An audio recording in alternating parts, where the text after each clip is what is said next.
예, 예전에는 한방에서 이렇게 토해서 담음을 제거하는 치료법을 많이 썼습니다, 실제로도. 근데 이제 토하면 식도를 아무래도 조금씩 상하게 되거든요.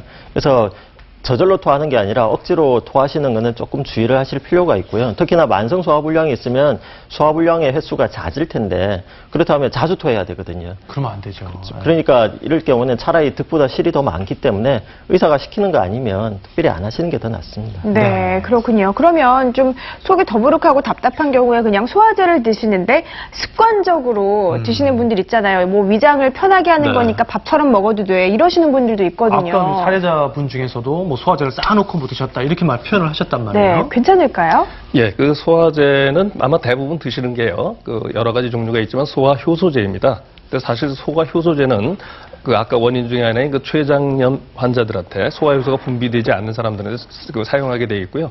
우리나라에서 이제 소화가 안 된다 그래서 오래 드시게 되면 오히려 췌장에 합병증을 초래할 수도 있습니다. 그래서 그거보다는 그 또 소화관 운동기능 회복제라는 약제도 있고 하기 때문에 이런 소화불량 증상이 있을 때는 그 가까운 그 진료기관에 가서 의사 선생님하고 상담을 한 다음에 복용하시는 것이 좋을 것 같습니다. 자, 그럼 이번에는 만성 소화불량을 이 한방으로 치료한 사례를 만나보도록 하겠습니다. 화면 함께 보실까요? 타는 듯한 속쓰림과 두통, 뻐근한 가슴 통증까지. 가슴 통증이 뻐근하게 오고 매식겁고 등도 아프고. 그녀에겐 어떤 사연이 있는 걸까요? 이유 없는 만성 소화불량의 고통을 겪었다는 박두리 씨. 매일같이 1년 전서부터 먹기만 하면 체했어요. 머리도 막 어지러워가지고 시내를 다니지를 못했어요. 10분 거리도 택시 타고 다니고 그랬어요. 평소 튀김이나 빵을 즐겨 먹었고 빨리 먹는 식습관도 있었다고 하는데요. 튀김이나 고기 같은 것도 먹었는데 그런 거 먹으면 또 더 잘 채는 거예요. 그리고 급하게 막 먹는 습관이 있어가지고 조금 배고프다면 또 더 빨리 먹고. 1년 전부터 이유 없는 어지럼증이 계속되고 식사 때마다 소화제를 먹어야 할 정도로 속이 좋지 않았다고 하는데요. 한 번은 너무 꼭 체해가지고 소화제를 5병이나 먹었는데도 안 내려가는 거예요. 뚫리지도 않고. 그래가지고 너무 막 고생스러웠죠. 가슴 통증에 반점을 설치는 건 물론 식사를 제대로 하지 못해 체중이 10kg이나 줄었다는데 위내시경도 그래서 받아봤죠. 소화가 안 돼가지고. 그랬는데 받으면은 깨끗하다고 그러고 깨끗하다고 그래도 소화는 여전히 안 되는 거예요. 원인 모를 소화불량에 한의원을 찾게 된 박두리 씨. 환자분은 선천적으로 소화기능이 약한 환자분이었습니다. 잘못된 습관으로 인해서 더욱 소화기능이 약해졌던 것이죠.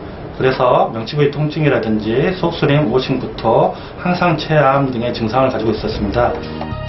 먼저 환자의 증상과 상황에 맞춰 약물과 물리치료가 동시에 이루어지는데요. 고주파와 초음파를 통해 담의 독소를 풀어주고 원적외선을 신체 깊숙한 곳까지 침투시켜 온열 효과를 극대화시키는 것은 물론 신진대사를 원활하게 해주는데요. 또한 뜸과 한약재를 이용한 찜질로 치료 효과를 높였다고요.